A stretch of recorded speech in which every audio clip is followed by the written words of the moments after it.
So I just want to welcome everybody for the fifth time, is it now? And I'm so glad you're all here. This is a very powerful day.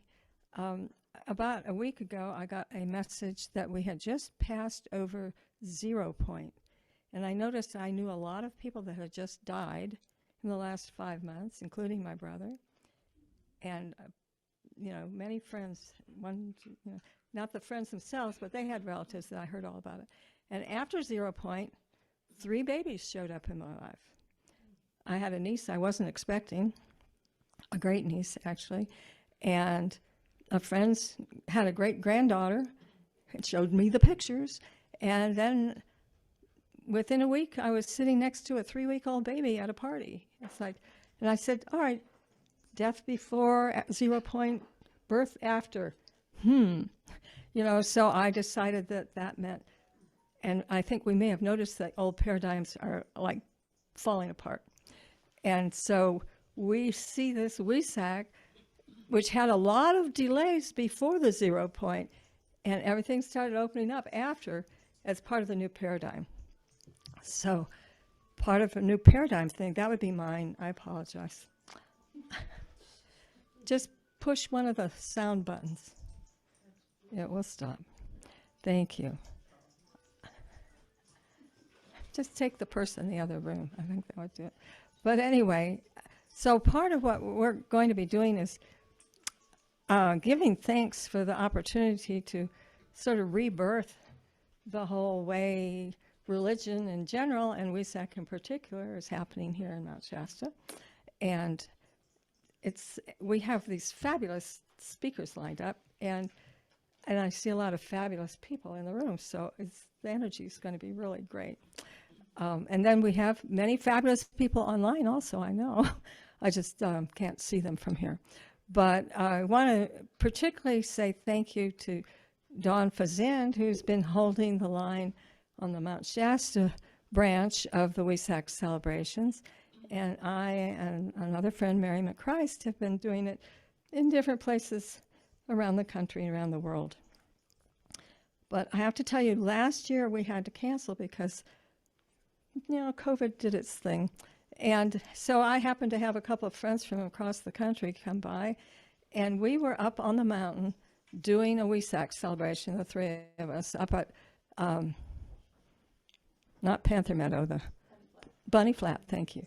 And afterwards, I swear there was a solar rainbow. Nice. I've never seen that before. But we were showing everybody that walked down the path, look at that. They go, oh, whoa, look at that. So we're kind of spreading that with people. So we're going to be celebrating here. We're going to be celebrating with music and with some inspired speaking. The Buddha's going to be bringing in his download for the year. And I just know that everybody's going to have a great time. When I have private clients, I say they might come in looking a little unhappy, but they always go out with a smile. And I hope that's the case for all of us here today.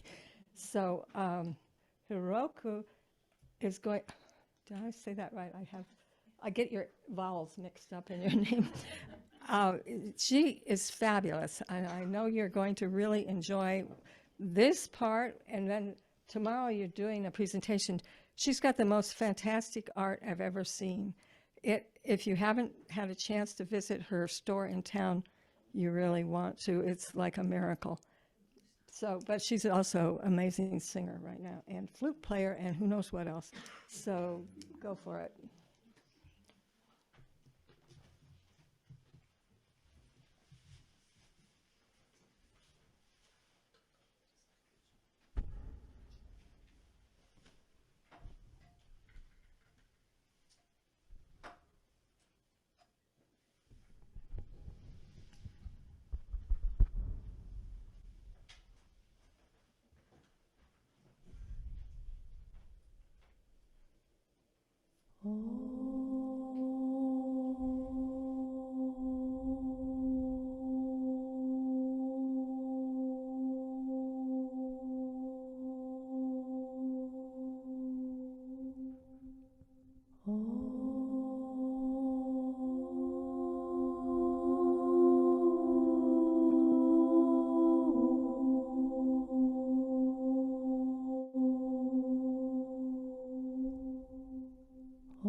One more song.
So thank you so much, Haruko. How beautiful. What a blessing it is to have you in our community. So welcome again to this beautiful circle.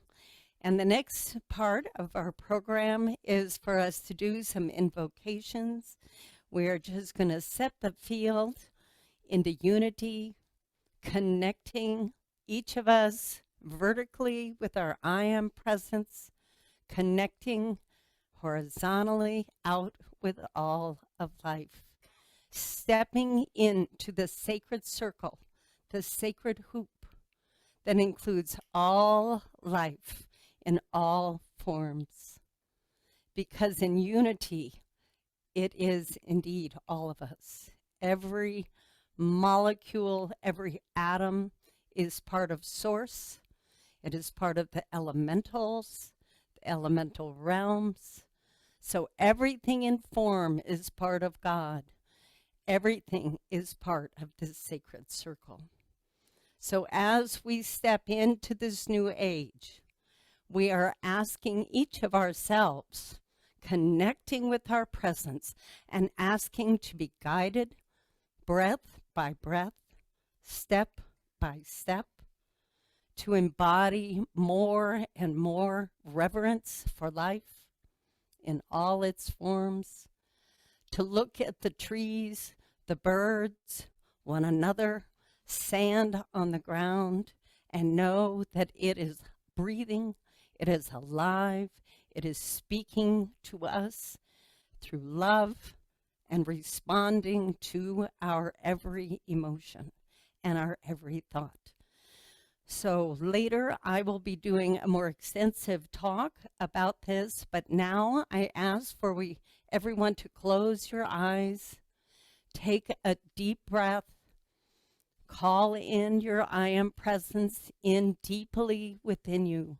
I am all that I am. I am all that I am. I am all that I am. And I am one with everyone and everything. And everyone and everything. And breathe that in. The next piece that we are doing is calling in and invoking the flower of life unity sphere. This was a gift from Sanat Kumara and Lord Melchizedek or Lord Metatron. And they gave this to a group called the Blessed Life Council, of which many of us have been a part, that was doing a lot of planetary work. And they came in and they said, this piece, when you say the flower of life, unity sphere, this expands out from everyone's hearts and includes everyone that you put your attention on. It can be large, it can be small, it can be local, it can be national and worldwide. And you see this energy as the sparkling opalescence rainbow energy. I am invoking the flower of life unity sphere within me and around everyone in this room, within me and around everyone who is part of this event worldwide, sending our blessings to each and every one. I invoke the flower of life unity sphere within me and around the entire company of heaven, the angelic host, the elemental host, within me and around all of Gaia and all of Gaia's kingdoms and queendoms. We are one in the sacred hoop, in the sacred circle. This is the time that we are in now. Everyone has something to contribute. We are all equal, large and small, bird or tree, human, adult or child. Everyone has a contribution to make in the new world. Let us all honor one another, recognize each other as equals, and rejoice in our life. Blessings. So now, Michaela, where is our blessed? There you are. Michaela Cordeo is up next. She's going to talk to us more about the Buddha and Wesak. Okay, let's start with the Buddha. How many of you actually read a little bit about the Buddha on the website? Okay, then I can tell the story again. You just have to suffer through it here. I had an interesting conversation with somebody the other day about the Buddha and the Christ, and the person said to me, they're from the East Coast, so maybe they're, I don't know. But anyway, they thought they had been told that the Buddha didn't believe in God. And I said, no, that's a mistaken idea. I have heard that before. That, but what happens, this is something I learned from Sai Baba, is when you first come into incarnation, you have your life, and there might be a God, but it's such a distant concept that you don't really know if there is or isn't. But over centuries, you develop a sense that, yeah, there's a God up there somewhere, but it's still you and God's out there. And then over the years, you get closer, so you and God are friends, you're right next to you all the time. And then you go into a really deep place where you aren't separate from God. You're right inside that presence, but you're still smaller than it. And then I found out, somebody said, that's qualified non-dualism. When you get to the unqualified non-dualism, there is no difference. So I said, that's where the Buddha is. It's not that he's not, it's not that he doesn't believe in God. He just knows so much more than we know about everything, that there is no separation. I had a friend one time who told me she thought she was an atheist, and I said, really? Aren't you the person who counsels the nuns from time to time? And she said, yes. Well, there's I said, so what makes you think you're an atheist? And she said, well, I never heard a definition of God that was big enough. I said, no, I don't think that makes you an atheist. I think that makes you understand more about it than a lot of people do. So here we are, and we're in these stages. Now, I feel pretty one with God, but I'm still at a slightly smaller scale, in my opinion, than the allness. But how many here have really felt a connection to your I am presence? The I am presence? Oh, yeah, I would think so, yes. How many don't know what that means? The I am, okay, so I'll give you the quickie definition. Apparently, there's an individualized aspect of the divine that's called the I am presence. And each of us have a link to that I am presence. Now, my experience has been that there's a lot of very advanced souls on the earth right now that are just waking up. So they don't have the terms. They don't have a lot of things, but they have the alignment. They have the gift of being incredibly loving and kind and generous. And they're just living from these very advanced places without the metaphysical tools. So actually I'm starting a school to give people some of the basics for, if you're going to wake up, how fast can we get you out there and working? Because there's a lot of people that need your help, But for anybody who is interested still, Emma Ray showed us one way. I give it the simple approach. Cross your hands on your heart and just say, I am that I am 3 times. Helps if you close your eyes a little bit. And then you can feel it. You're inviting that presence to be fully present in your consciousness. I've had people say, well, sometimes I can call it in. That's really nice in meditation. But our job now is to take that presence into the world and not be embarrassed by it. I mean, I'm very telepathic. Part of my journey was to learn how to do that. And part of what I was doing was I was talking to many of the masters, and one day I was talking to Jesus, and I said, and it was an incarnation that was on the planet, in case you're curious. And I said to him, I can't believe you never knew you were Jesus. And he said, I always knew I was Jesus. I just couldn't believe it.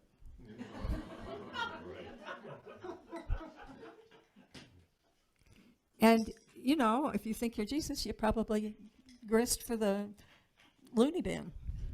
So, so anyway, there are many beings on the planet in bodies right now that have a recognized cosmic name. And some people don't recognize, or they never know. I got the job of telling some of these people. It was really interesting. I told this one guy who happened to be part of the cosmic command post for the ET, you know, the Akashic, not the Akashic, the Ashtar command. And so I said to him, I was told, I had to tell these people these things, and I got the funniest reaction. So I told him that his name was Monka. He said, you know, they told me that, but I thought they said monkey, and I just said,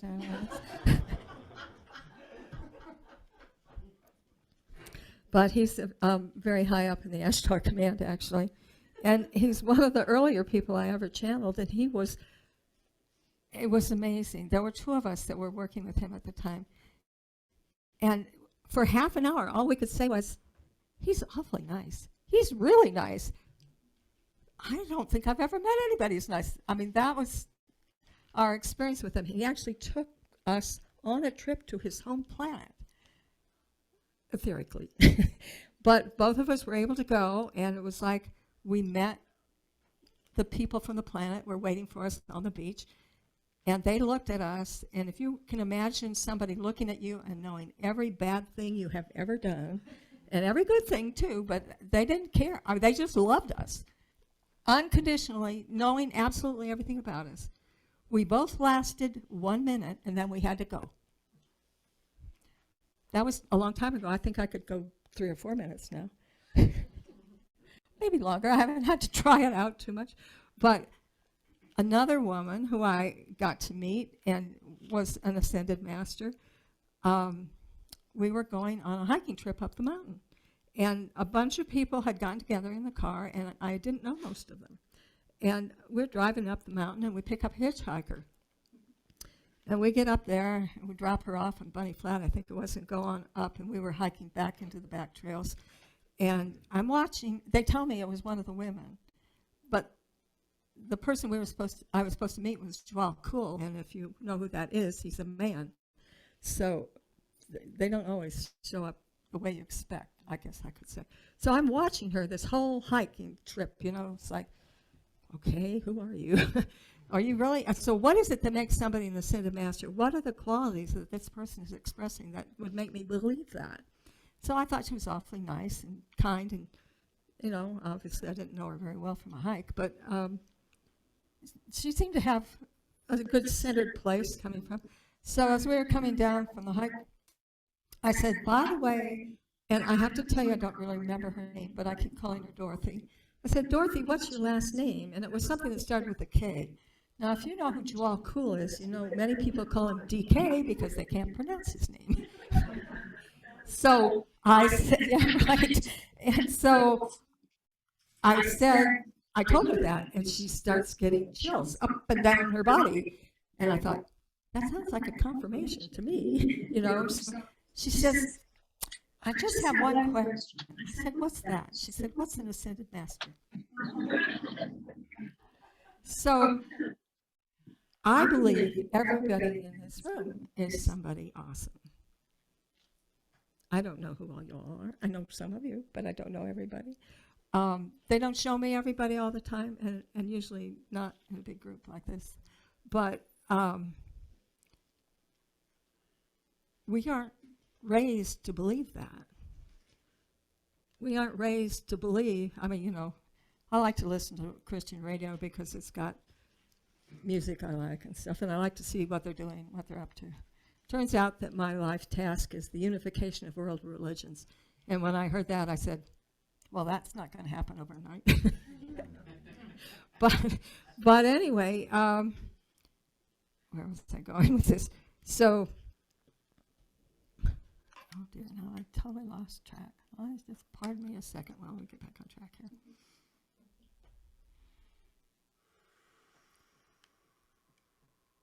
So the main thing is everybody's somebody. And we weren't trained to believe it. A lot of people, I know why I got distracted. I wasn't supposed to say that. What I was thinking was not what I was supposed to say, because Emma Ray has convinced me that if you say something negative, it's going to bring a really bad vibe in the room. It's like, so you just saw how they're training me not to do things. All I do is forget that particular time, but there was a time when I just had a negative thought. I knew the frequencies were going up. One negative thought, tripped flat on my face on the sidewalk. I said, okay, I get the point. I got it. But part of what I want to share with you is some tools to navigate moving into the fifth dimension. And I really want you all to acknowledge that it's like Emma Ray said, God is in everything. In fact, my minister had this great line in church one day. This is in Santa Rosa. It's not local, but he's really great. And he said, when God decided to create something, he goes to creators are us, and there was only one thing to work with, God's stuff. And that's it. We are an aspect of God. We aren't everything necessarily yet, but we're like a hologram that holds everything. Even a piece of a hologram will hold everything that the whole one does. So that's kind of what we are. In fact, I like to think of our lives these days as kind of like a holodeck from Star Trek. It's like, who would have thought of that for a life, I mean, a lot of people have had some interesting, challenging experiences in this lifetime and other lifetimes and so on. But I just want to say what a joy it is to be in a room with people of your awareness and desire to know God better and to... And each one of you, it's so interesting to watch how everybody's got their own journey. And it's... I have to tell you, I'm sorry, my friends are going to tell you that I tell stories all the time, but this is another story. You haven't heard them yet, see, but the ones in the back have probably heard it 3 or 4 times.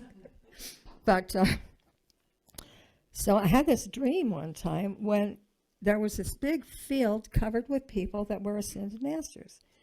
And what I noticed is they were all wearing some different color. They were all wearing robes and walking around. They were all totally different.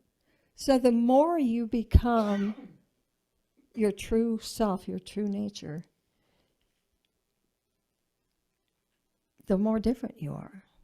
God created everything that he created is different. Every leaf is different from every leaf. Every blade of grass is different. Our fingerprints are different. Our ears are different. Our everything, you name it, it's different. And, just looking at your own body and all the ways things are different, it's just kind of amazing. God has been really busy, It's like, what can I say? But anyway, we're here. Oh, okay, another story, sorry. I had a healing center in Berkeley a number of years ago. And one day this young woman came in and wanted to do a little talk there. And it turned out she was God realized from birth. And she was about 16 or 17 at the time. So I was pretty impressed that, she had a following already and she was teaching. So I had to attend her little workshop because I was in charge of closing the place up afterwards. So she tells this story that is so charming. She says, I'm standing in front of a mirror and I'm looking at myself and I said, so this is what God looks like. Funny, I thought I'd like be taller or better looking or smarter or something.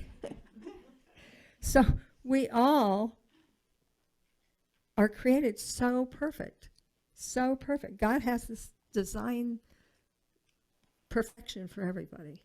And, some of the perfection on a particular lifetime might include clearing up some karma for another lifetime or experiencing certain things.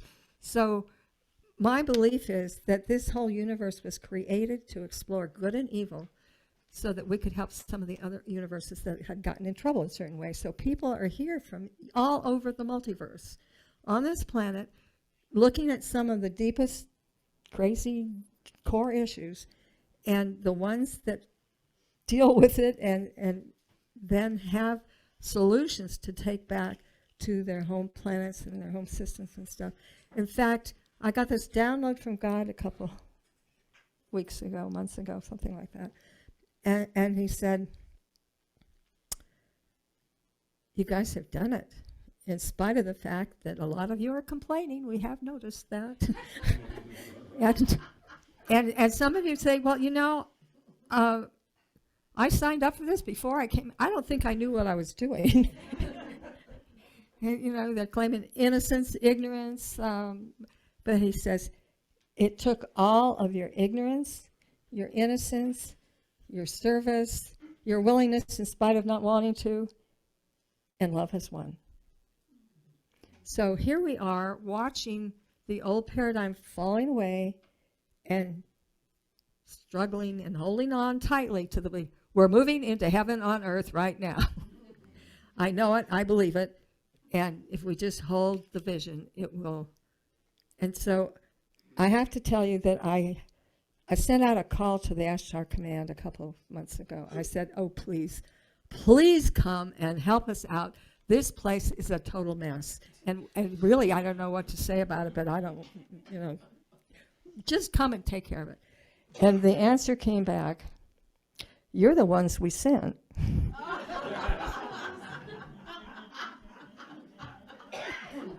I know, I knew that, but I but then I got a vision on how to deal with it. And the vision was, don't pay any attention to what's negative, what's falling apart. Focus on your highest vision for what is good that is coming in. And because of people being steadfast in that, you don't have to fight any battles to fix anything or anything. Just hold the vision, and that creates a field that other people can shift into. And I thought, well, we could probably do that. So I'm sharing that. But it's, you know, I know it's not been easy. And, you know, COVID was a lot of fun, wasn't it? I had it twice. First time was before it had been identified, so of course I couldn't have had it, said the doctor. I said, excuse me, they noticed it a month later. And I was sick for 6 weeks. I think I would know if it was something else. But anyway, I like to say that it had its finest point was everybody on the whole planet knew something big was happening. And that even though it didn't look too terribly positive, the understanding that there were things that needed to be fixed and there were things that we could get rid of. And there were things that were wonderful. And there were so many good reports. I was so thrilled to hear that Venice, for the first time, was having healthy water. And people who were forced into incarceration in their own places, homes, and apartments and stuff, especially in Italy, they were singing to each other across the courtyard. So there were so many beautiful things that came out of what was otherwise manipulative tragedy, in my opinion. But and we got to see people having totally different opinions. I mean, how many wanted a vaccine and how many didn't? You know, it was like, no, I'd never touch that stuff. You don't have one? I don't even want to talk to you. You know, it was like, in fact, I haven't been able to see my children because I didn't have one, and that, you know, it's too bad. So I think that's calming down now, but it was true for a while. But one of the things I want to share with you, and then I'm going to pass the torch back to MRA, is something that you probably, how many people know how to work with violet flame? Good, good. You must be one of those ones that are just waking up and that don't know the terms but know everything else, right? Oh, you deny it, but you look like you know all those things internally. Just taking myself back to the time where I sat with the finance. Yeah. So anyway, one of the exercises I want to share with you is, now you might, sir, hello, you might want to move over a little bit because I'm going to put a violet flame campfire right there. Okay. It's going to be invisible, of course, but I had somebody ask me one time, where do you get the stuff to make it violet? And I liked that comment because it was definitely made me laugh, you know. But you all understand that it's with your mind that it's, you know, the whole thing. So just imagine a campfire here, or sometimes we need a bonfire, but your knee's kind of in the middle of it, but it's all right. That's all right. The closest is fine. You know, it doesn't burn. I had somebody ask me one time, is it going to burn me? I said, no, it's not going to burn me. Would you like an amethyst crystal to anchor it? Sure. Oh, thank you. Yes, that's lovely. Good idea. You can keep the chain on it. Just Well, I was going to put it in the center so you would have it would have a focal point. I see. Well, no, But I got to get it off my chain. no, you can leave the chain on. That's okay. Oh, here. Excuse me. No, you can do it. Okay. Thank There's you. a violet flame crystal. Right. Thank you, Crystal. Doing a great job there. So what I'm going to invite you to do, there's several things that's really good to let go of right now. The first thing is all that no longer serves you. So we don't have to know what that is. That's the good news. But we do have to regularly release it, because as the energies on the planet go up and up and up and up and up, things that we used to be able to tolerate or put up with, we don't anymore. It's like, I can't stand that anymore. You know, so, and how many people feel like you've got core issues coming up right now? That seems to be the big thing on the planet. What's the matter with this row over here? You don't you've already done it, maybe. You've already done that, okay. But you don't have to know what it is. You don't have to know how to do it. You can ask the angels to help you do it. So we just release, just intend, ask the angels to help you, release, release, release, release, release. And then the violet flame transmutes all the negativity. And if you don't use violet flame, a lot of people used to throw stuff in the earth they were getting rid of. And it was a long time ago, about 30 years ago, I was just putting stuff on the ground, you know, I didn't know what to do with it. And somebody said, you know, you've got that junk all over the house now. I mean, we're talking etheric here, so, and I was really embarrassed, you know, it's like, I didn't know. It's like, I hadn't been in Mount Shasta quite long enough yet, apparently. But, so transmuting it means that it's not sticking around and floating around and bothering other people. So that's number one on the good things to do. Number two is very sensitive people take on other people's stuff automatically, it seems like. And then either they don't know how to get rid of it or they don't even know they did it. But you can ask the angels to take other people's stuff that you've picked up and throw that in the flame. And there's more. That's things like you directly walked into, somebody's just been screaming their head off and you just walked into the room and, oh, I got to clean that up. You know? So that's number two. Number three is a lot of people have been working on their own issues, and they're even putting them in the violet flame. And then they tell me, but I just, I've been working on that for years. How come I don't ever get done with it? It's because there's a planetary field of issues just like yours from millions of people. And anytime you clean stuff out, they go, oh, she's ready for more, you know, or he, or whoever. So you can ask, your stuff gets taken care of, whatever's up in your face lately. And then you can ask, please multiply this for everybody on the planet who has this problem, and ask that they transmute their stuff.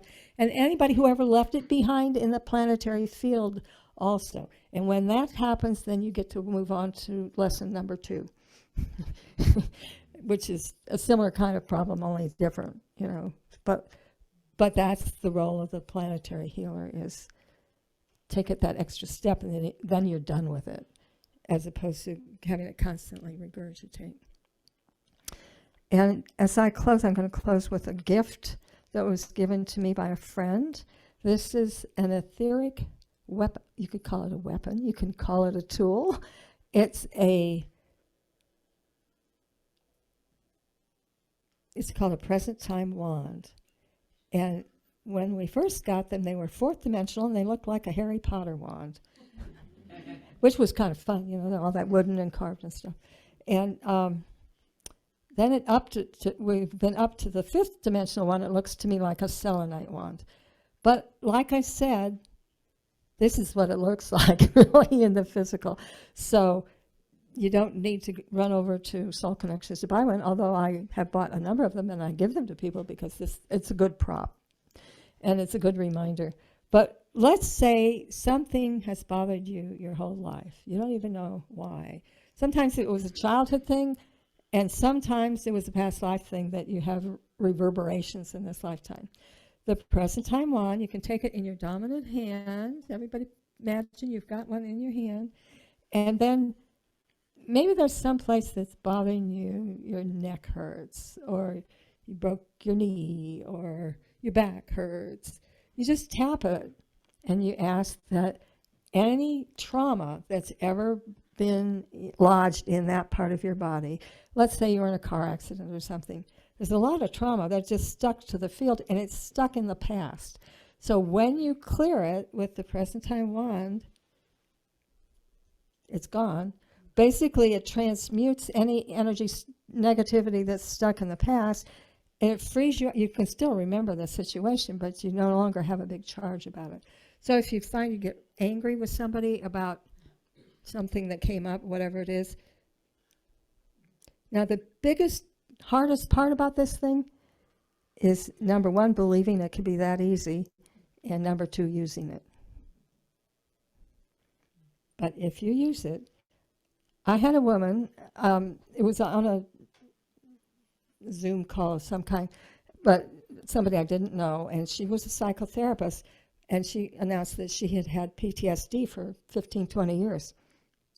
And I mentioned the wand, and I thought, well, she's a psychiatrist, she'll never use this, you know. But at the end of the call, she said, I used that, and it's gone. So it does work. It's not too easy. One of my favorite lines, you mean this stuff really works? Yes, it really works. So remember the violet flame, present time wand. I am that I am. So that's a very nice exercise to do with what's called a walking meditation, by the way, because the trick isn't just to get your presence and to feel it and thinking, oh, that was so nice, have my eyes closed, yeah, that's just great. Okay, back to life, you know. No, the idea is to integrate that into your daily life. When I say be present with somebody, that's part of it. Being present with your presence with people. Around Christmas time, I like to say, the presence of your presence is the gift of the season. So anyway, but it's a gift today also. It's a different season. So I don't know if everybody's going to be with us tomorrow, but there is the Kentucky Derby, if you know. You know. But they might have replays on it. But anyway, we'll just hold those thoughts of our presence and our collective awareness of one another, and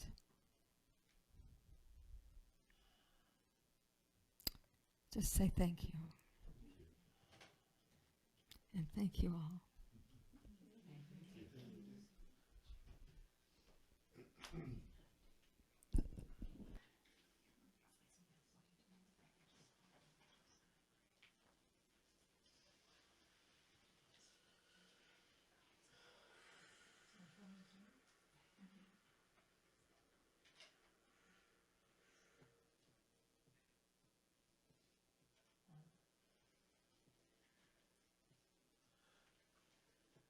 Complicated maneuvers.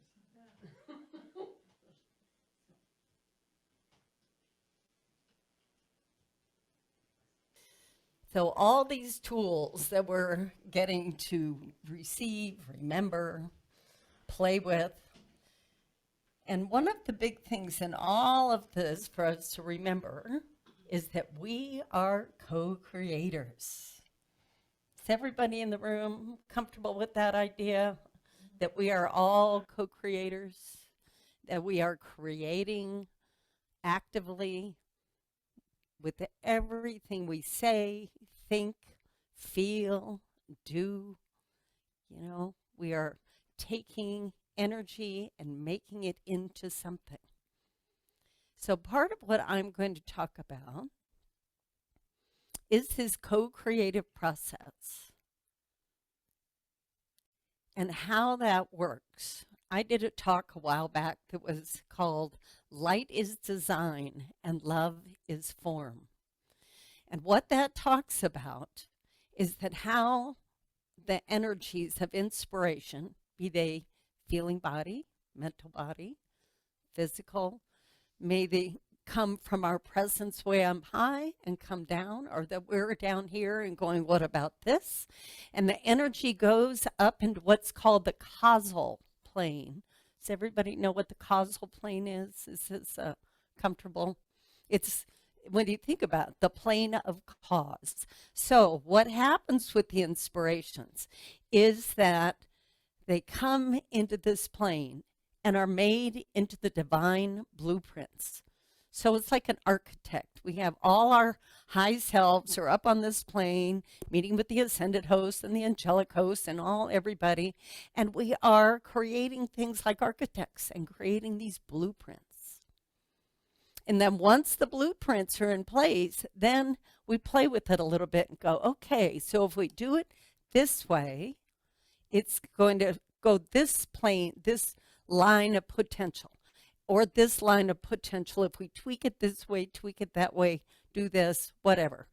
And then we choose which is the highest outcome that we are choosing. And then the magnetic force of love starts coming in to bring it into form.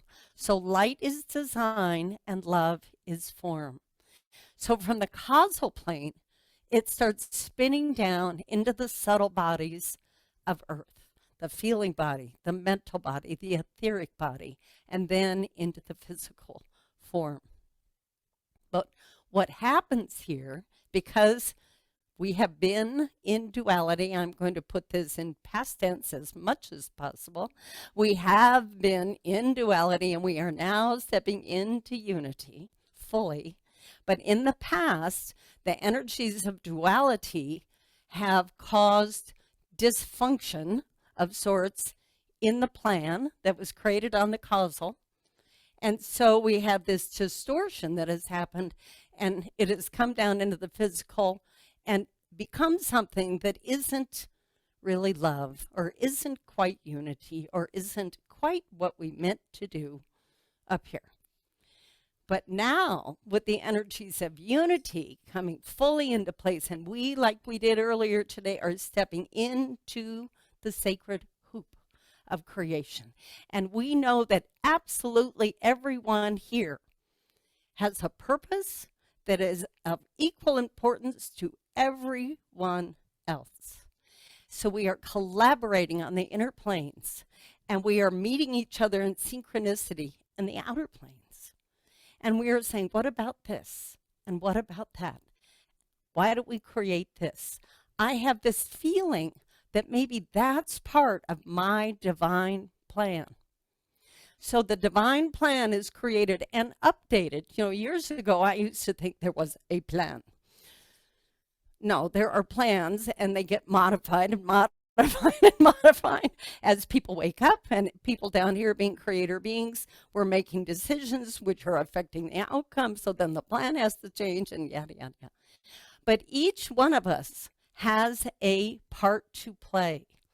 And the gifts that we have attained over millennia of incarnations on this earth, on other places, have stored in our causal body. So the causal body travels with us from lifetime to lifetime, whether we're on this planet or somewhere else. And so now we can connect through our presence as we are connecting in with that divinity. Then we can say, okay, I'm ready. I'm humming with my presence. I'm feeling inspired. And I am choosing to know what it is. What is my peace in the new earth? What is my peace? Is it something I'm doing by myself? Is it something I'm doing with a group? Is it something I'm doing with the trees, with the water, with the galactics, with the angels, with the children? What is my part? And then you reach up and you can work through the Akashic records. You can connect directly to your causal, your overlighting teams, and say, what is my piece in the plan? And then you pull those gifts down and you say, okay, these are my gifts, but this is my piece. And my gifts don't cover all the things in my piece, so there must be other beings and things that I am collaborating with. So then we get to step more into the circle and say, who are my playmates? Because we came here to play. We didn't come here to work. We came here to play, and my new awareness of the word job is joy of being. This is the upgrade. So now we all have a job, joy of being. And so we are all learning how to do that, and that joy energy is humming really high in the love ray, which allows us to go, okay, let's get up every day and smile and sing and connect with these higher planes of energy and create the way we really know how. And do it on purpose. Do it on purpose. And say, so, who were my playmates? Who did I come? And then you get quiet in that meditative place and you listen. And you get these prompts. Gee, maybe I should go to Berryville. What are the big hot spots in town where everybody bumps into each other? Maybe I should go to Berryville, or maybe I should go up in the mountain or over to Lake Siskiyou. Or if you're in another part of the world, there are places where you may be driving somewhere and you were going to go over here, and then you're like, no, I think I need to go that way. And then what happens? You run into an old friend, or you meet up with somebody who needs help that you can assist with. Unity is all about synchronicity, all about synchronicity. And listening to that intuitive place, living in the moment, listening in each moment, waking up and intending every day to live your highest outcome and to ask, what is it for me to do this day? And if you don't hear anything, you just get kind of quiet and you hang out and you do what feels like the best next step for you to do in that moment. And then you just carry on. But the biggest thing for us to really know now is to how to collaborate with the divine plan actively, directly, intentionally, by calling in, what is my piece? This is what I call it. People call it mission. I say, what is my piece of the plan?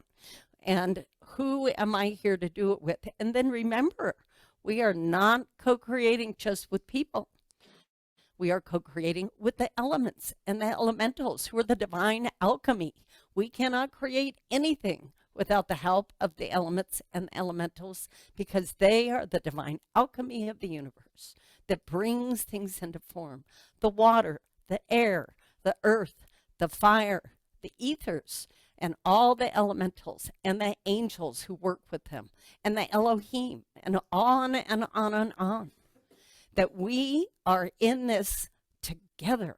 And when you get an inspiration, a book, a garden, anything that you want, a healing modality, you call in and connect with the overlighting divas, because every part of the blueprint has an overlighting diva or an overlighting council of light that we then work with, and they direct the elements. And they work with us directly and inspire us in the direction to take to fulfill what it is that we are choosing to do, what it is that we decided to do way up here on the causal level, and now we are stepping it down and stepping it down and stepping it down and stepping it into the physical, which is getting lighter, thank God. You know, so the physical has always been the last part, the last body. So when we're down here and people, how many of you think, when is it ever going to show up down here? I mean, do we ever think that? It's like all the time. Because in our hearts and in our minds, we know that it's already in place on the causal level and on the etheric level now. And now we are stepping it in through divine will into physical form. And this is everybody's job. Everybody's joy is to get to bring it into the physical by the way we speak, the way we look at things, like Michaela was saying, you know, you just focus on it. What is it that we are choosing to create? You focus on it. You get into that feeling body and go, yeah, baby, this feels mighty fine. And then you remember, what did it feel like when we were in unity before? Because we were a long time ago on this planet. And a lot of people who are here now have been part of the teams who have ascended other planets. And we have come down as starseeds, and we are part of the, what I refer to, the flipping of the planet team. You know, we came down here to get her done. Yeah, we're flipping it. We're like, okay, this pancake is frying on the wrong side. We got to flip it. And we're going to raise it up and back into the circle. The circle was broken. The circle is now become whole again. And that is our job. And so we each get to participate in that directly through our actions and activities, working with the overlighting divas, remembering what it was like in Eden, paradise, and in other parts, when we're up in the higher fields, the fifth dimension and higher, it is like that. You know, a lot of us travel at night, and then we'll go to Shambhala, we go to Telos, we go up on the ships, and then we wake up in the morning and go, oh my God, I'm back. You know, have you ever felt that way? You're like, oh my God, here I am again, just breathe. And then you have to go, okay, bring the juice in, bring the memories in. We went up, and a lot of times we're working. Some of us from I mentioned earlier, the Blessed All Life Council that Michaela was part of, and quite a few other people, beautiful souls on this planet. And we call this the heavy lifting, when we get called out into the field at night to work with the ships, to do planetary cleanup. Some of it not very pleasant. And we'll wake up in the morning and go, okay, where is the sacred fire? Because we need massive amounts to clear our fields, because we've been out doing the heavy lifting at night. So when you wake up in the morning and you're like, oh man, oh man, oh man, I don't think I really want to know what I was doing last night. Love yourself, bathe yourself in the sacred fire. Make sure that you are asking for your field to be consecrated with love and light and harmony and peace. And then you step out into your day and become the co-creator that you are. But we have to always clear our fields first. Always clear our fields. But now I'm going to spin back to the remembering. Remember paradise. Remember Eden. And where has that memory, those blueprints of the original Eden on this planet, where are they stored? Does anybody know where they have always been stored? Shambhala. Yeah, on the causal plane and in Shambhala. And Shambhala is in Middle Earth, but it is also multidimensional.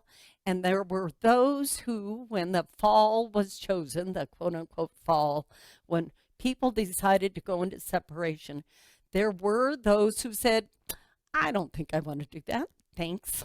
And so we will be the historians. We will keep the codes, and we will go into Shambhala and keep the codes pure and hold the field until the day comes to reveal the codes again, so that everyone in their hearts can remember paradise is true, and we're bringing it back right now, right here. And so Shambhala, we have a temple in Mount Shasta that is a portal into Shambhala. And Michaela and I took Michaela up on this temple a few weeks ago, and but it's much, much more. And as we went up, Michaela was like, whoa, this is like amazing up here. But once we got up, some of the representatives from Shambhala stepped out etherically and said, if you call us, we will come to Wesak. So they are here with us tonight. The Shambhala Council is here with us in its full glory and grace, offering each and every one of you the pieces of the puzzle, the memory of Eden, to come back into your hearts, to light back up your minds, for you to just know the truth of that. So when you are doing your visioning of New Earth, you connect with those codes, you connect with that energy, you ask and say to the Council of Shambhala, please help me remember, so that I can call in the purest creations that I can in the here, in the now, and expand my mastery as a creator being by focusing on the highest outcome, the intended outcome. So the Shambhala Council. Lady Catherine is the high priestess of Shambhala. You can start by calling on her. Buddha, of course, is in Shambhala now.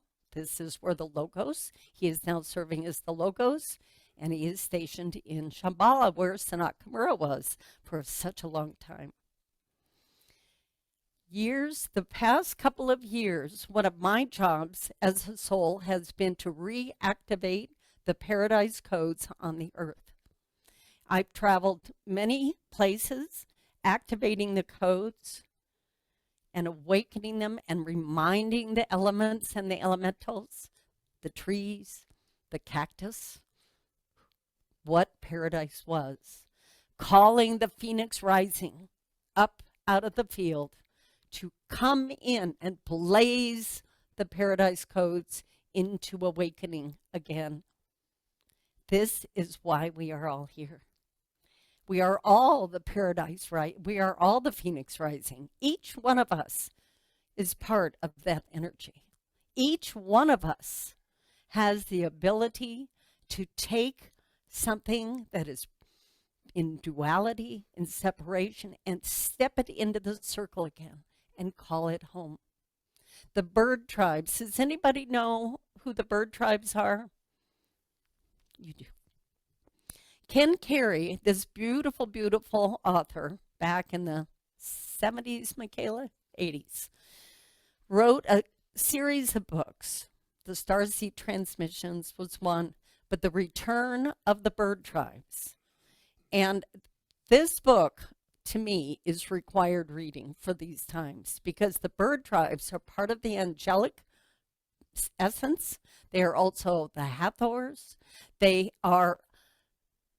exemplify all of the mastery that we once had, and that is for ours to embrace again. White buffalo calf woman is part of the bird tribes. And in this book by Ken Carey, there is a whole chapter in there from her talking about the sacred hoop. And all of the bodies are subtle bodies, from the monadic body to the atmic body to the Buddhic body to the causal body, etheric, mental, feeling, physical. And they all, when she talks about this in the book, she comes into the Sioux Lodge and there is a fire, sacred fire. And she walks around this 7 times, exemplifying each one of these subtle body levels. And she calls the people into the circle and to connect vertically to all your bodies, and then come down and go out into the circle with all of that essence. And remember how to be whole again, how to connect with paradise again, how to envision it. When you look out at some of the photographs that are available in some of the parts of Earth that are more pristine, and you can go, there it is, there it is. That feels close. And then you call that to you and you expand the light even further. You call the sacred fire into that even more. You call in the magical energies of the divine feminine to express into the field of form its divine perfection as is intended in New Earth. We call this in, each of us, each and every day. And this, as part of Wesak, is the wisdom. The wisdom. We are in the field of anchoring the wisdom into Earth now. The Christ was the love. It's all about the love. The Buddha is the wisdom, the knowing. And then we have the next holiday on June 1st, which is the next festival, the Festival of Humanity, where all of us get to take this wisdom and bring it out into life. That is our job. This is what we're doing. And it's so much fun when we really get into it. We have, I think, been incredibly serious for way, way too long. And I'm like, come on, it's time to smile, it's time to laugh, it's time to go into the forest and see the elemental faces in the trees and in the water. The elementals and all the beings, the divas, they were like, come on, come play with us. We're here. We've been hiding from you for a really long time because you have been a scary bunch. You know, you have been like a scary bunch. Not safe, not good. But now we are emanating enough love and in our hearts that they are now showing up and saying, you know, we're really good at this creation thing. So if you want to play with us, we can get some real good stuff going here. So what I will leave you with as my final note is, remember that it's all about the vertical conversation through all the bodies and then out into the horizontal plane. This is the double dorje, the up and then the out. And then you bring it around in this sacred hoop and you step in and you call in all the elements, the elementals, the angels, the ascended host. You call everybody into the circle with you, your ancestors. And you say, let's create beautiful, exquisite things today. Something that we can look back on and go, nicely done. Nicely done. Well done. So thank you very much, all of you, for coming. And thank you for being on the planet at this time. Namaste. Thank you. 2 things. Number 1, oh, Emery, you're still here. Good. When she called in that council, they were giving everybody a gift, and it's still coming in. So I just want everyone to kind of close your eyes and just pay attention to the energies that were coming in from that council. and just, I mean, I kept feeling it tingling in my legs, so I knew it was still around. And just receive it. And in case you haven't heard, you can ask Mother Earth for a new fifth dimensional grounding cord. When I did that the first time, she came up and took a hold of my spine and went, I went, whoa, yeah. But I don't guarantee that that's going to happen for everybody every time. Or certainly hasn't been every time for me, but I knew they like to let me know occasionally. Yeah, this is right. Yeah, you got it. So just feel yourself really connected to the earth and to this incredible journey we're on. And whatever gifts they're giving us, it's helping. So I'm going to invite everybody. I was going to have everybody stand up and stretch, but I just want you to integrate this energy first. So everybody, if you can stand up, that would be good. And if you can't, what you're going to do is lift your hands up. And then I just want you to let your body move a little bit because we're integrating these new energies. So don't do what I'm doing. Do what you need to do. Yes, warmer feet's good. That's right. And oh yeah. This is really good. Need a little stretching. Oh, yeah. So everybody can keep doing what you want to do, but I'm going to show you a Qigong exercise in case you want to do this. So basically, I'm going to show it to you first. Imagine you're dropping your right shoulder down forward a little bit. And then what you do is make a big circle with your shoulder. You don't help it with your elbow. And then that puts your other shoulder in the right position, so you just make a circle with your other shoulder. And then you just keep doing that. Slow is better with Qigong. I get all these guys mixed up. And just slow. And that really massages your whole back and upper shoulder stuff. And oh, yeah. I mean, I needed to do that, and I didn't want to look too weird, so thank you for joining me. Oh, yeah, I needed that. I hope you all are enjoying this. I'll have you know that when I lived in Berkeley a long time ago, I had a healing center there. It was pretty much an empty building when we moved in, which meant we had the opportunity to rent the whole upstairs for the person who had just arrived from China as the Qigong master, who was she was the president of the International Qigong Society in Beijing. So she was really good. And I learned this exercise from her. Yeah, and that means like 40 years later, I'm still doing it, so it's useful. So anyway, that's it. So anybody who wants to escape, or if you need to walk around, that's okay, good. Or if you want to just keep moving the way you felt like you wanted to move, that's okay too.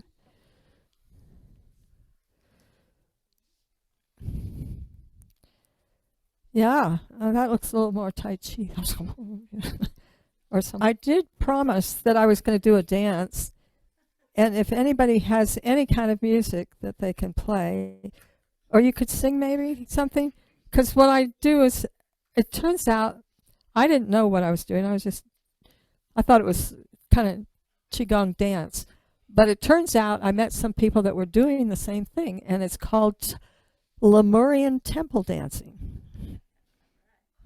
Thank you.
of the things, they've been waking me up every morning. Is this working? With the change of plans for what I was supposed to talk about. And one morning I woke up and I realized I needed to make a confession. And the confession was I was hiding who I was, as many people do. But that's no excuse. So I decided that I'm going to actually share a little bit about what my journey is. It'll be short. Not that the journey was short, but the story part's going to be short. I was raised Catholic, and that meant all this stuff was the big no. So it took me a while to get past that. And it took a live-in babysitter who was going to psychic school. And she invited me to a big party they were having, nice big open house, and I didn't know a nice way to say, well, it's okay to take care of my children, but I think you do the work of the, which is not true. She was a lovely soul, but you know, that was the brainwashing. So I went to the thing, and I'm backing myself into a corner, watching all these people doing weird things. Have you ever seen people toning in groups? Toning, you know, just random noise. It's like, what are they doing? So she says, well, why don't you get a reading while you're here? And I'm thinking, how do I get out of this? And I said, well, how much is it? She said, $5. Even 20 years ago, that was cheap. And so I said, okay. And then, you know, I waited and I waited and I waited. And there was a girl outside the room I was waiting in, and she's yelling at somebody, I'm not doing another reading. I've been here since 9 o'clock, and it's 4 o'clock, and I'm going home. It's like, okay, it wouldn't be her. And I ended up with one of the teachers, interestingly enough. And the teacher identified me as, he said, you know, you got all your energy in my body. Could you pull it back? And I thought, what is he talking about? And all of a sudden, something happened. And he says, that's better, thank you. Okay. So he kept saying things. I didn't understand what he was talking about or whether there was any way to prove anything he said until he said this one thing. He said, you know, you've got this dark energy right over here on the left side of your head. I think you should take the beginning healing class. It would help.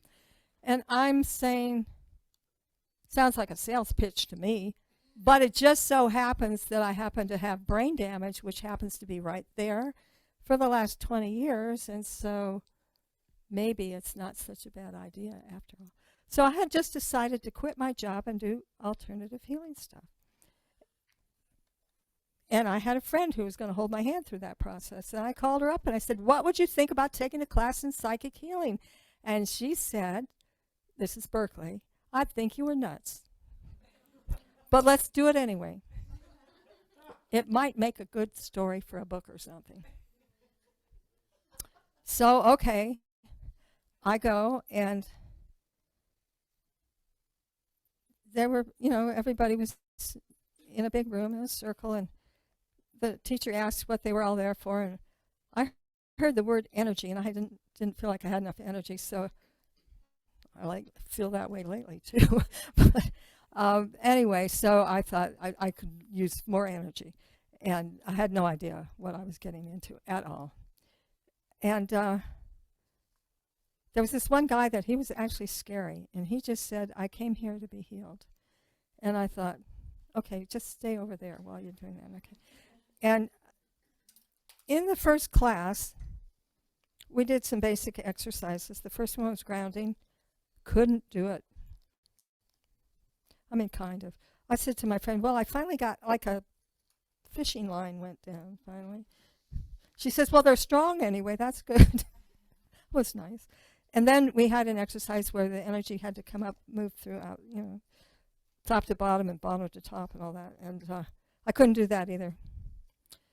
And I went home, and I was really upset because in spite of the fact that I couldn't really do the exercises, it was like I'd stuck my finger in a socket, an electric socket.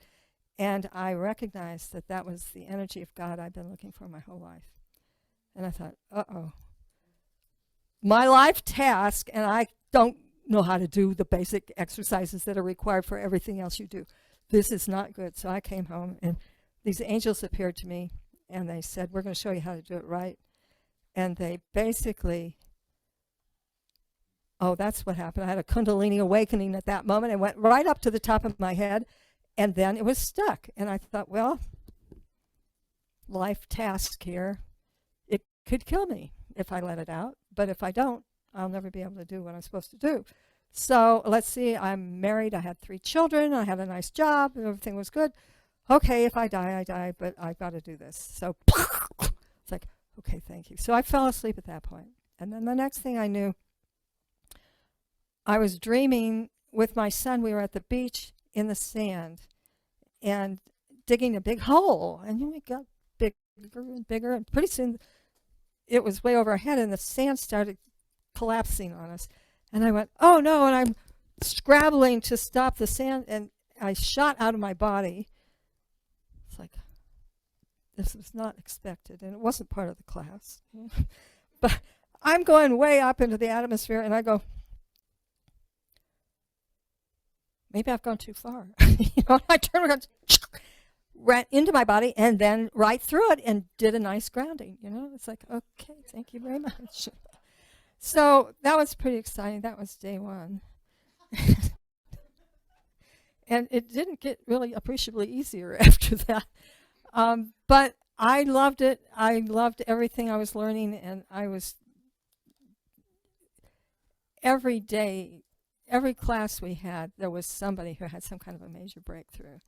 And at the end of that, I don't know, 6 or 8 weeks, remember the guy who,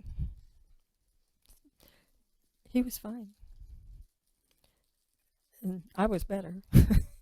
But that's how I started. And so one of the interesting things about that journey was that people come up to me, my first class, right? And they'd say, well, what are you doing these days? And I said, I'm studying psychic healing. And they go, oh, well, I have to go now. And it wouldn't have caught my attention quite as much if it hadn't happened to me when I was in college. And my mother and her friends were old school, and they'd come up to me and they'd say, oh, you're going to college now. That's so wonderful. What are you studying? I said, psychology. They go, oh, well, I think I have to go now. So later when that happened again, I said, well, maybe I need to work on this. Whatever this issue is that I'm afraid that people are going to judge what I do. Hello, can you tell I'm still working on this? But anyway, so it's not necessarily an overnight lesson plan, but I was in that program for a year. I ended up starting a healing center. But after the year was up, I was pretty good clairvoyant, clairaudient. I could do readings that were pretty impressive to me anyway. Hopefully to the people also. But I had just found some books on ascended masters. And I got taken up by them, and they started working with me. And Jesus was my first teacher, and there were challenges. But I discovered that I was a little unusual. I'm what's called a braided soul, which means that as I began moving up the ladder of initiation that Jesus started me on and then passed me on to Hilarion and Saint Germain and this Lord Sananda and Mother Mary and Kuan Yin and you name it, there were plenty of them. But I discovered that it's like an experiment they're doing. Not everybody is braided. Most people have one soul, not a whole bunch of them. So I had to kind of learn as I went what was going on. And, the hard thing is to stand up in front of people and say, I'm now embodying the Divine Mother. It's like, yeah, you and who else? I mean, everybody probably, But, and Jesus, Buddha, Kuan Yin, Mother Mary, I don't know exactly how many. They take turns kind of thing. But it's been a learning experience anyway. But I'm saying this because I'm teaching these classes on be your I am presence, and I'm like, but don't tell anybody, It's like but no, I mean, you have to acknowledge who you are. And So we can look around the room and say, I wonder who all those people were. Well, I'll tell you what happened. Remember I told you what my life task was, the unification of world religions? Well, I got that after I completed my first life task. And that was scary. That was me confronting somebody very challenging and not knowing what the heck I was doing and being guided through the whole thing. Thank you very much.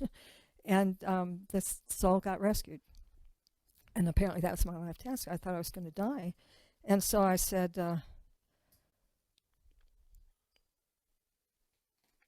how can I get out of this body? I'm done. I'm out of here. And I was trying to figure out how to climb out of my body when I had this thought, which was one of those little inspirations that God has a plan and you're going to go a different way than you thought. And the thought was, if God's in everybody, how come I never noticed it? I think I'd like to see that. I could stick around for another couple years, 2 or 3. That was 40 years ago. And they started showing me things I never expected. And it's an amazing experience. If you guys get an opportunity to have that given to you, grab it. But it enabled me to see that the world is so much more complex than we know and we believe. But anyway, I just wanted to share a little bit of that stuff. But really, we're here to receive the Buddha's download. And everybody's back from the bathroom now, so I can do this. Oh, certainly. Oh. I see the light is red. That means we don't want it to go off in the middle of. Oh, absolutely. No, not this particular moment. No.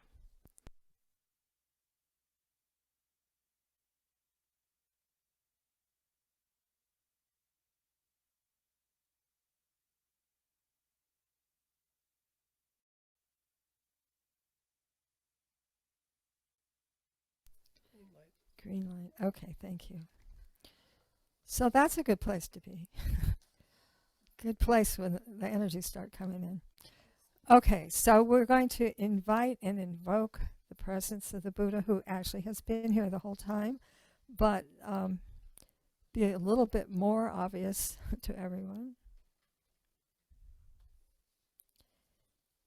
And esoterically, the story is that the Buddha appears floating in over the Wesak Valley in the Himalayas at this time of year. The Wesak full moon, it's said that he was born.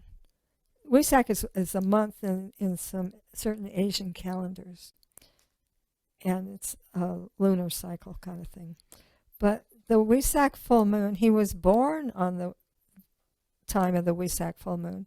He achieved his enlightenment at the time of the Wesak full moon, and he passed on at the time of the Wesak full moon.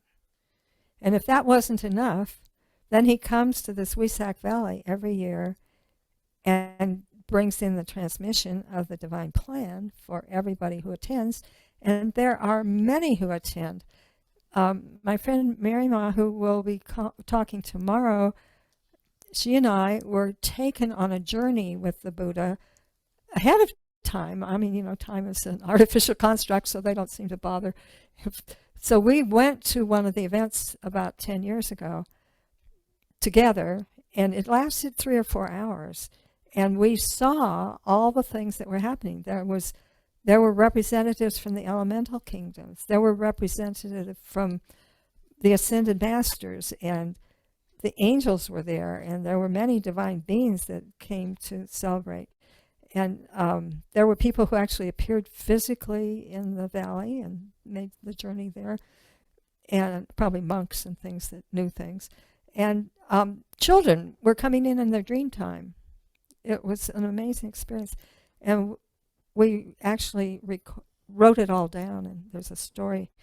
Mary's written a book called, I think it's Honor the Buddhas, but the story's in there, but I think it's also on one of our websites. I'll look it up and see if I can figure out where we put that story, in multiple places, I think.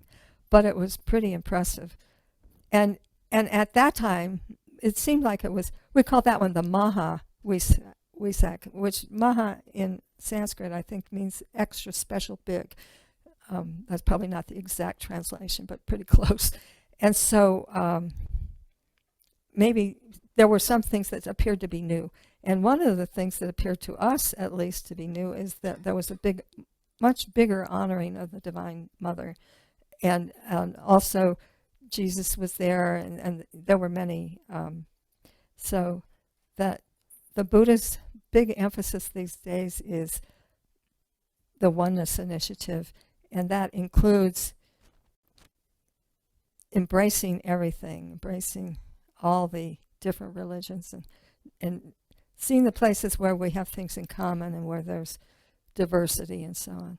But just like each of us is an individual, so the religions get to be individuals too. And people respond to them differently.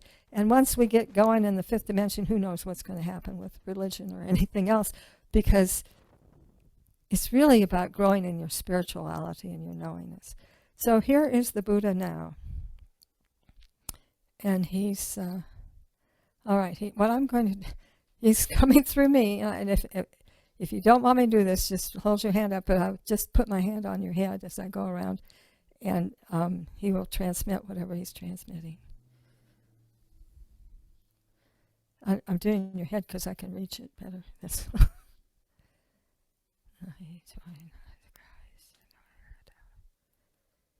so this is an individual thing for each person. I'm going to go to you next, if it's all right.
In case anybody's wondering what I'm doing, I don't know. It's in another language.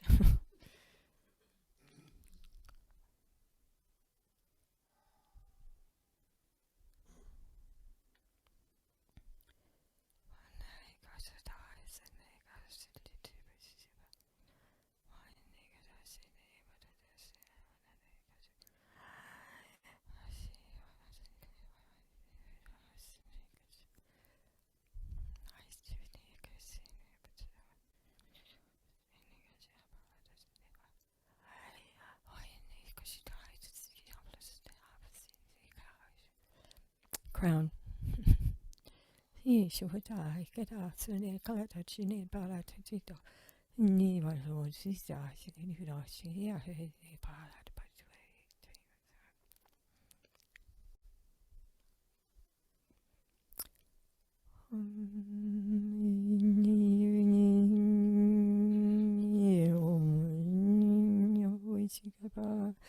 Oi, almana chi palata oi me oi oi. Nyom nyom nyom oi sikado is ni oi mo si di oi.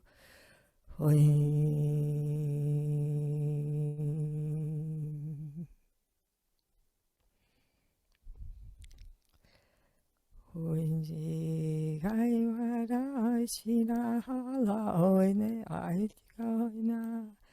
Hey no, I'm a pochini, Kalafa, City, Niano hoina hala poe foe na chico di kita. Hoi ni o ne o ne ai.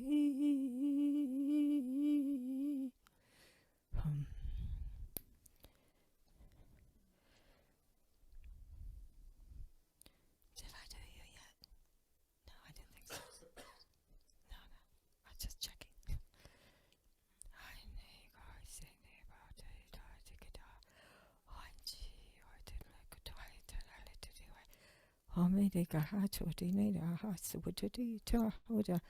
Blessings, blessings, blessings, blessings, blessings. You are a blessing. And you shall receive 10 times in return. So be it. Honchi kaha hune kala padui sina kata haisine te haile bache haona kude hey ahoy ne he ta hai ko hisina haile batena huisina achiko he honne a chui ta ne e ka alana pate amuse hoy on ya ne au chi kala tua huina Hiya, why chene be kadai? Honi kai sala why chene? No la sini kadai chini patote sina. Hine peteta ai chidi go siti achina achala. Hoine hepe ha auchika auntie. Hachui chikada. You are holding much of the Christ energy. Just wanted to tell you in English. Thank you. God bless you.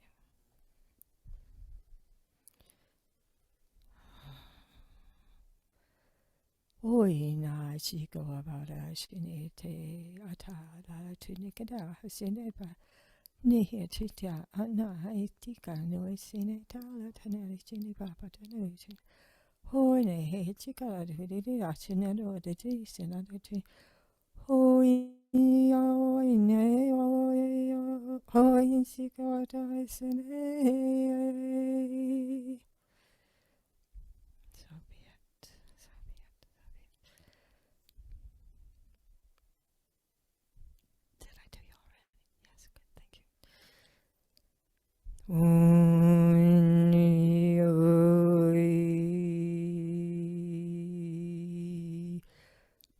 Oishine kawabashine oishine halatare sina wachigo isina hom ya ni na hinjigodo haitara sina he hala miji koto isina patisno kotatisha biga wichine tana ichine.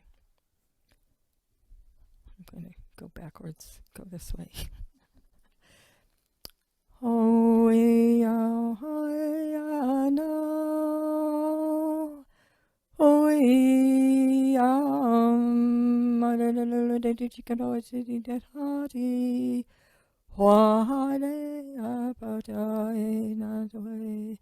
hane, hane, Hone hakoshne Yahweh Hom.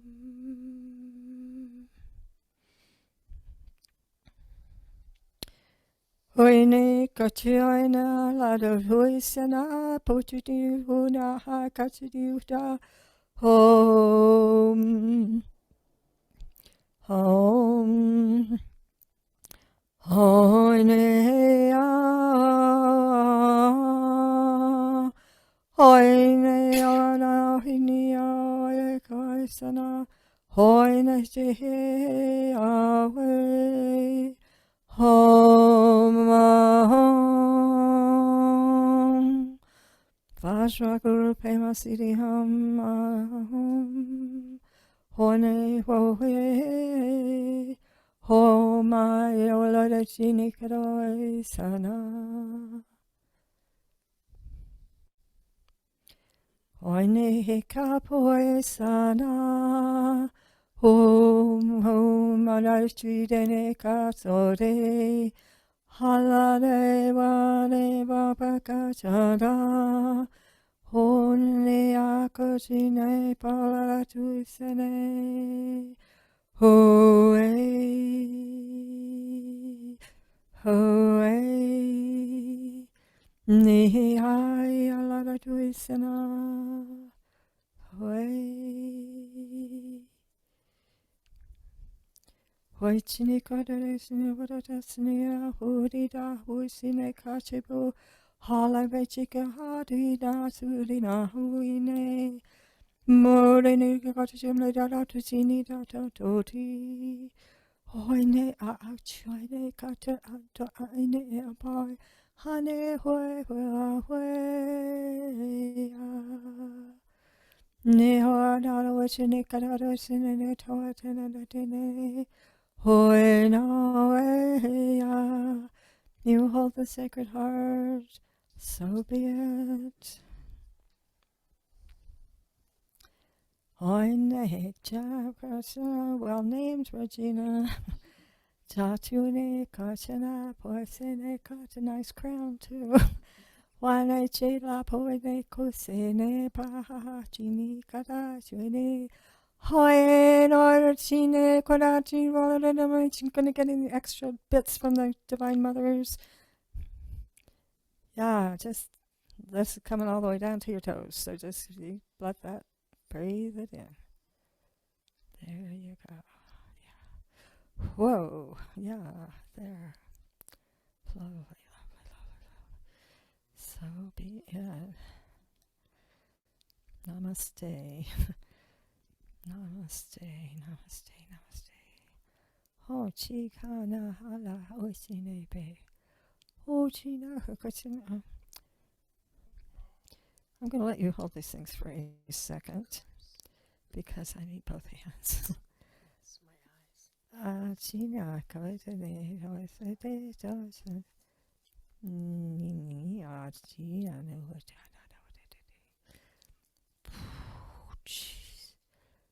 May you see,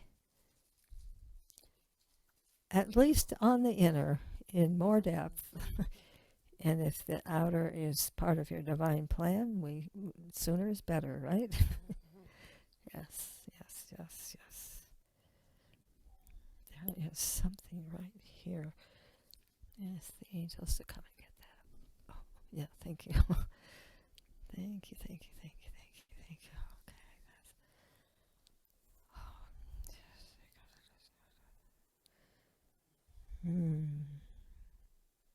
And I know this is taking kind of a while, so I'm going to offer everybody, this is a Genshin Jitsu exercise. If you put your hands in your armpits, basically with the thumbs up, and then just focus on your breathing.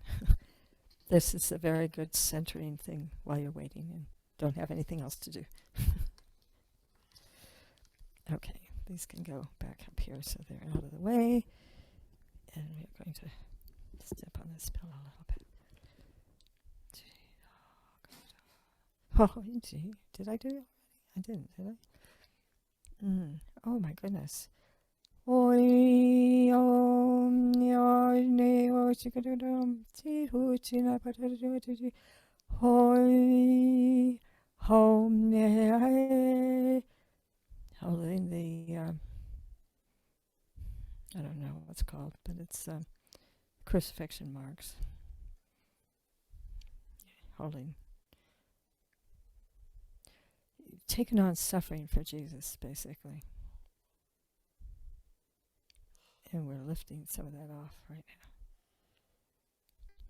Flame, flame. Okay, thank you very much. Nice. What is that called? Well, I guess this doesn't make any difference. It's just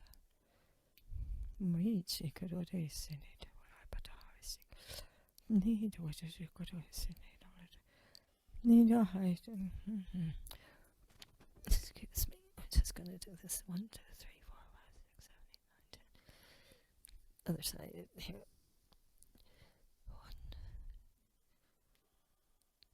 1. This is like running an engine that's moving things up and out. Okay, up and out, up and out, up and out.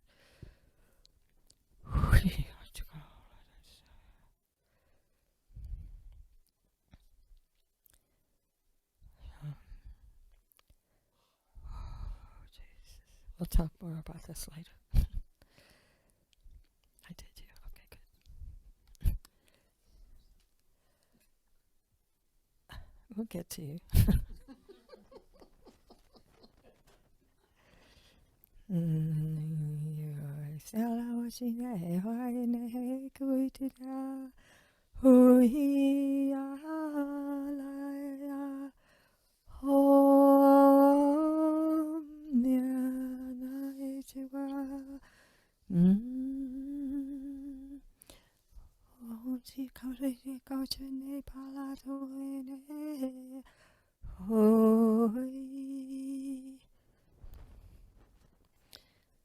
There's a little bit of extra heart energy that's being gifted to you right now.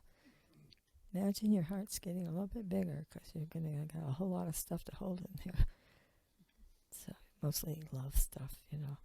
Just feel it getting bigger and expanding and opening and receiving all that love.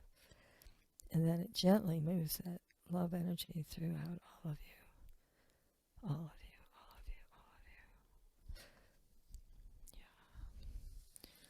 There's lots of it.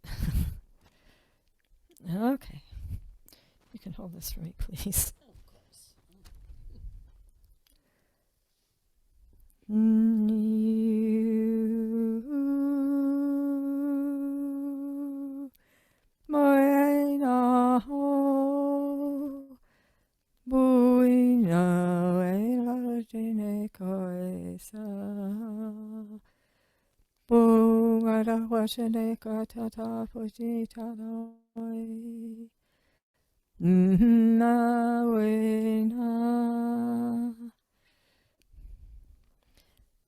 Now I'm going to ask everybody in the room, and I am going to get to Sahadev. We're serving as surrogates for everybody on the planet right now. So just envision multiplying all the gifts and sending them out to wherever they're supposed to go. And you, of course, keep getting more stuff coming in, so there's plenty to share. Well, actually, you can hold this. If you could sit down for 2 seconds, that would help me. Yeah.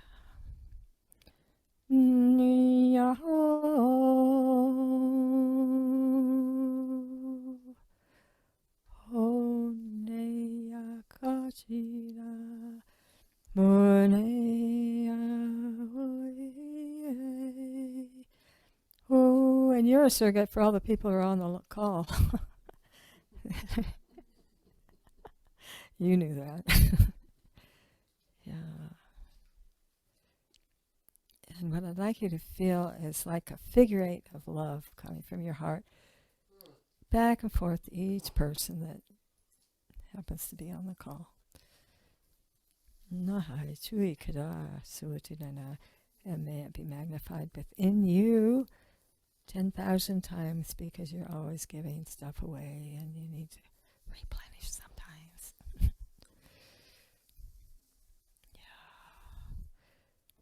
Now this is called the thymus thump. Everybody can do that. You know where your thymus gland is? Right above the heart. And if you tap it, and you, maybe I should be in front of the camera so they can see what I'm doing. If you tap your thymus with your fingers, oops, just walked right through that. Yeah, right. Now I can safely say I've walked on fire. Yeah. But if you chant Om at the same time, it's very powerful. The thymus gland actually shrinks as you get older, and it's symbolic of losing your energy as you get older. And this is the trick that they used to teach only the pharaoh's families in Egypt. So you want longevity, this is the trick. Om. Let's hear everybody. I want to hear all those Oms. Om. Om. Om.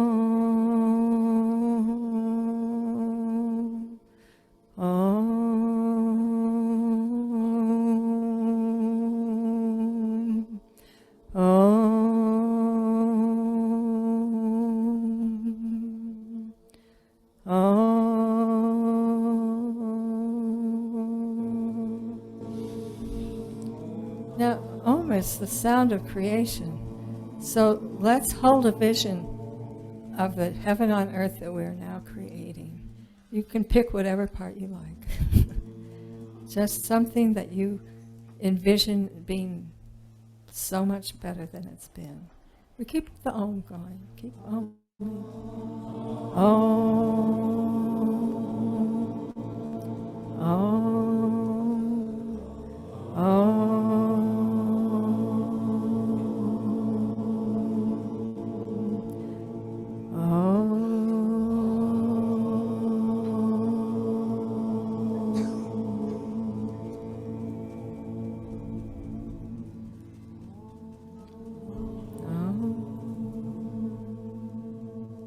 Namaste. The God in me sees the God in you. And I expect great things from you. Thank you. And now, if you guys need to stand up again and stretch a little bit, we're going to have Jennifer come up and play these crystal balls, and it's a good time. Crystal balls are magic, so hear this. Has this amazing talent. In fact, we were trying to talk her into, I'm going to tell this story about you. We've been trying to get her to send us a bio, so I started researching her on the internet, and she was on an interview show where the woman was saying all these wonderful things about her, which I don't remember exactly. She never gave us a bio, but I'm making her come out of the closet. So Jennifer Marshall is multi-talented and is going to share an amazing crystal ball experience with all of us. So thank you. Thank you. Yeah, I'm Jennifer, creator and founder of Shiva Thousand Angels Temple and Wellness Center. Thank you for coming here. It is a temple for the divine feminine Christ consciousness and to balance with the divine masculine. The temple is dedicated to Mary Magdalene. I do multiple healing modalities. One thing I do, I'm a master instructor for integrated energy therapy, which I am attuned to and channel the violet ray into people's bodies and with the 9 angels of the healing field. And when we do that, we start releasing things from the 4 lower bodies, the physical, mental, emotional, and spiritual, releasing obstacles and traumas, fear, anger, all that good stuff. And then we replace it with clean violet ray energy. It's a very profound and gentle healing modality, which brought me here to Mount Shasta. So one of my first things I wanted to do when I woke up and started enjoying metaphysical things were sound healing. And I'm just now getting to it. I did a sound bath for my friend's birthday last summer, and then all of a sudden somebody was recommending me to people for sound healing, and I said, well, I guess I better get a set of bowls. So I got my bowls, and I've been doing this for a couple months. So thank you. I like to just let everyone know that you just open yourself up to the frequencies and know that you'll receive whatever frequencies you need to bring in. They'll help you release or anchor in anything that you need, and all else will just bounce off of your field. So just take a nice deep breath in and just allow yourself to receive.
Sotoko ini mi kayata ana aishi sintu umwa. Asana kia sanahata isa. Sonohoshui sikiyama daya. Sonohoto koi anahata aishi sinu miukuama. Sonototo ikiana ata.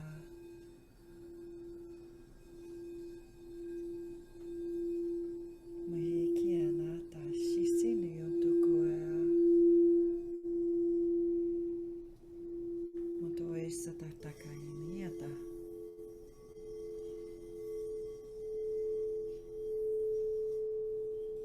Moyanata.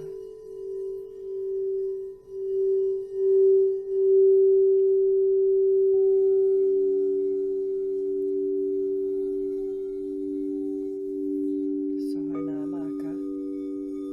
Atihisi usanonoi tiasa.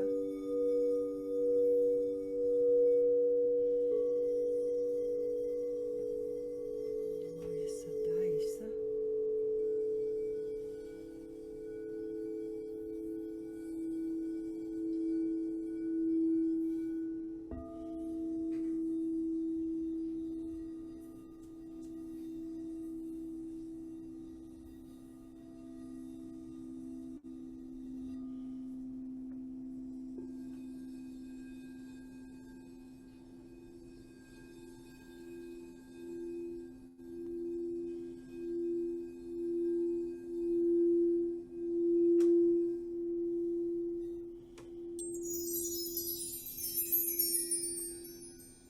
Yanahata isikiyama kuishi seniana nada.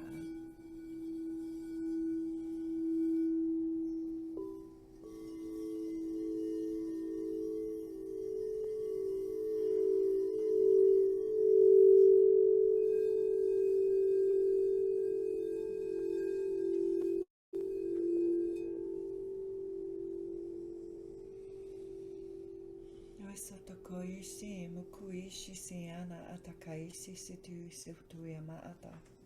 Sonohotoishi sikiana hataishi ikui no maka. Sonono etia shatatai sikiyomu kuyata atai. Sihiona oto ishishimikiata a. Sokuyata a. Sikiota a. Ishisonomukuyana. Sonohotoi sikiana. Bahai ishutui samaa. Sonohotoi sa. Shisonomuku dai ikianata. Sono oto.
Slowly come back into your bodies.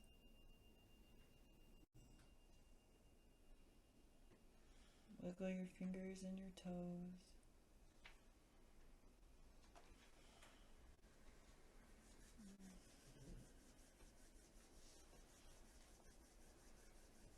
give a stretch. Take your time. And just allow the energies to integrate.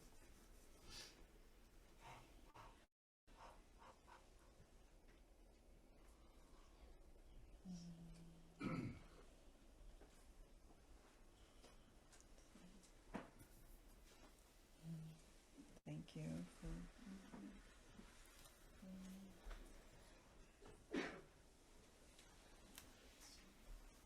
okay.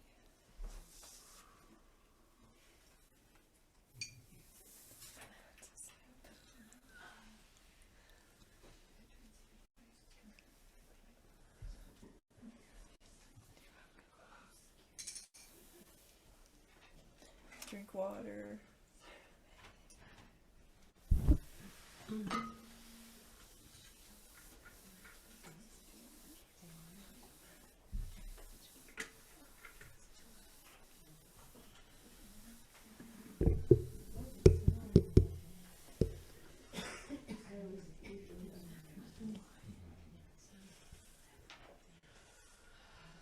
I want to thank everyone that came here today and lent your energy, your light, your hopes, your dreams, your gifts. And I hope you received plenty. I certainly did, so thank you all for being here. And it was exquisite. Thank you so much. And Thank we you. want to thank all the beings that were here with us, that weren't so visible. Was it just yesterday we were at the lake walking around and there were 2 extraterrestrial ships up in the sky, and they said, well, I only saw 2 of them at the time, but there might have been more. I'm sure there were more. They said they were coming from the event. And so I think they were here also. But it couldn't have been what it was without you, really. So thank everyone. Thank you. And that was the perfect, and perfect beginning, perfect ending. So thank you. Thank whoever it was who inspired me to say, you can do that, you can do that. And I just want to say that the speakers tomorrow are just as inspired and just as awesome. And as yes, indeed. Everybody started at the beginning. And wherever you are in your journey, it's been a pleasure to be with you today. I just want to say that we had a very interesting experience that we didn't anticipate. We actually invited a lot of men to be speakers, and one by one they couldn't do it. And so I decided, and everybody just nodded at me, that it was the universe's way of saying, okay, we know you women have been kind of put in the back corner for a long time, so we're starting this new wave with honoring the women. So thank you. This doesn't mean that men don't get a place, because thank you all who are of the masculine variety who are here. We weren't sure what was going to happen, whether it was going to be all women or what. Women to remember and rise up and take their power back. Yes. Well, if you haven't taken it back yet, yes. And remember, the divine feminine is in the men and Right, the women. of course. And vice Of course, versa. thank you. Balancing Yes. the balancing, the balancing. Totally. Bringing it everywhere. Beautiful. Thank you all so much for coming. And Thank you. Thank you. let's do it again real soon. Oh, one of the things I didn't mention was that Alice Bailey, how many have heard of Alice Bailey? She wrote a lot of books in the 20s and 30s actually, and was channeling Djwal Khul, so that's why I can pronounce his name. And one of the things she said was there were going to be 3 primary celebrations in the New Age. Maybe that was where that word came from. Djwal Khul's a pretty smart guy. And Easter, Wesak, and the Festival of Humanity. Each of them, Easter is actually a lunar calendar month event. That's why it floats all over the place. And part of my Catholic upbringing, I know how they figure it out. It's the first Sunday after the first full moon, so it's a full moon thing, after the 21st of March, which is spring, basically. So it rotates all over the place. And then Wesak is the full moon following that, and then the Festival of Humanity is next month, which Emma Ray was thinking about doing it before she found out how much work this was. Well, I still would love to see something more like that happen, and I know it's called the Festival of Humanity. I'm personally talking with the higher ups about upgrading it to the Festival of Life, Nice. to Yeah. include everybody, Nice. all realms, all. I would like, because it is about bringing the wisdom and the love that we've gotten and then sharing it out and making it real, actualizing it in this dimension. So I would like to, again, expand the sacred hoop to include everyone. So thank you so much for coming.